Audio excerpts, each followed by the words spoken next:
Well, we got him back here on A's Cast Live. Stephen Kwan is with us, of course, with the Guardians, but we always will know him as a Bay Area kid who grew up in Fremont. It's always great to have you on the show. It's great to have you back home. How is everything going? It's good to be back. Yeah, I mean, sleep in my own bed, have my parents cook up a good meal. I mean, it's always a pleasure coming back here.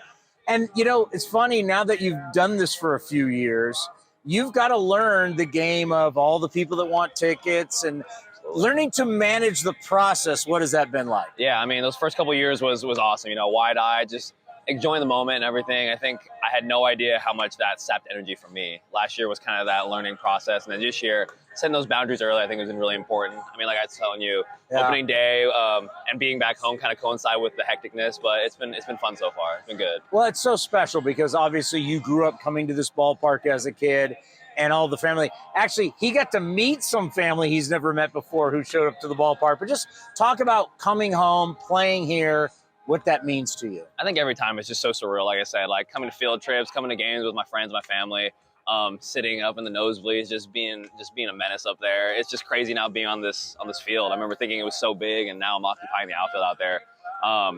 Perspective never changes. It's always so surreal coming back here every time. So 2 more hits last night. You have played well. This place suits you. You look at the numbers. Why do you like hitting here so much? I think it's just the comfort. It's got to be the comfort. Knowing my parents are here, my friends and family are here, it almost like kind of detaches me from like the seriousness of the game. I mean, absolutely, it's a job. We want to do really well. But I mean, you know, having your parents' love and your friends kind of going for a coffee before, I think that kind of de-stresses everything and just allows you to play at your most free and your most fun. So let's look at this year with Stephen Vogt. I mean, Terry Francona, we loved having him on the show.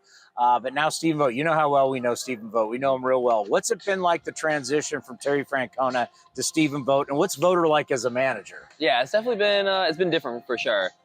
Tito kind of had that old school kind of style, kind of let people do their thing. I was definitely a little skeptical when Vogt came in, just because it's all I've known. It's Tito, you know, Hall of Fame manager. I've had success with him. Let's see how Vogt is. But Vogt has been awesome. I mean, the level of feel that he has is unbelievable. I've heard horror stories of new managers that just try to get their fingers in everything, and Vogt just kind of lets us do our thing. He trusts the coaching staff. He trusts us to do our job. It's been a lot of fun. I mean, even in spring training, we were doing sliding practice, and he got us to go out on a slip and slide, and he was hopping on there. Like, he's definitely got the energy of a player still, but definitely a ton of feel, a ton of knowledge. Now, last year wasn't the year you guys wanted to have, sending Tito out that way, but obviously being in this organization ever since coming out of Oregon State, you know how competitive this organization has been. What do you think about this season for the Guardians? Yeah, I think we just took this year a little more seriously. I think last year we were still really young. We just thought we could go out on the field and just win every game like we did the year before. I think that anxiousness and that drive just wasn't as prevalent as before. I think this year, a lot of people didn't have years that they wanted. We as a team didn't have the year that we wanted. It kind of made us take the offseason a little more seriously. We got to spring training early. I mean, Jose was there a week before we even had to be there. I think when you have your leader there before everybody else, it sets the precedent. So definitely taking this year a little more seriously. I think we're really optimistic with how things are going to go. You know, we were actually talking about it on the show this week, going, you know, this guy's probably going to be a baseball Hall of Famer. In the end, he's going to be one of the great Indians/Guardians. You just look at the numbers, the consistency, how hard he plays every single day. What's it like playing with him? Yeah, I mean, I learned so much from him. I think I can attribute a lot of my success to him. Seeing a guy who's gotten paid, he's gotten whatever he needs taken care of, and he's still doing hard 90s on the line. He's doing early defensive work. Like, that just shows, like, you need to do the little things to be successful in this game. And he shows up every day, never complains. He's our fearless leader for a reason. He's definitely underrated. I think he's definitely one of the greats in this game. And you know, like with Oakland, kind of the same thing in Cleveland. Whenever someone starts getting towards getting paid in free agency, like Shane Bieber, we're now talking about, could possibly be leaving. He's the one guy that said, I want to be here. I've committed. I'm a Guardian. What does that mean to you young guys? Yeah, it's huge. I mean, it's definitely sad. We've already seen some of our big guys go and get some big contracts, which they obviously deserve.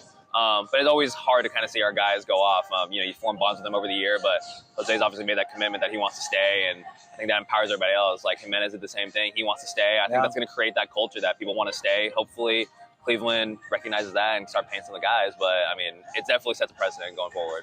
Well, obviously, we talk a lot about your offense. Some people forget you're a 2-time Gold Glove winner now.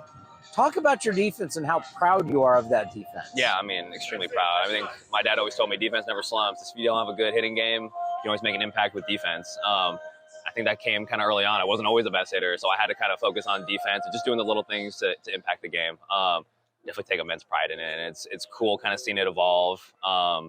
Just trying to continue to get better. There's always layers to get better with every time, but yeah, definitely very prideful of that. No, those awards it's the Rawlings Gold Glove. Ray Fosse, former Indian NA, would always tell us, remember, it's the Rawlings Gold Glove. They're sweet. Where are they? I got one in my parents' house, and I got one in my place in Chicago. So definitely got them locked down. They're heavy. I'm sure you felt a couple of them. My God, they are way heavier than I could have expected. Yeah, they're absolutely awesome. Beautiful. Yeah. Well, we always appreciate the time. I wish we could see you more. We only get you one time a year, but obviously being a Bay Area guy from Fremont, everybody's rooting for you. We're rooting for you. Thank you for the time. Appreciate the time as always. And then maybe we'll talk to you when the A's get to Cleveland. If not, we'll see you next spring training. Sounds great. That sounds good to me. Appreciate you guys.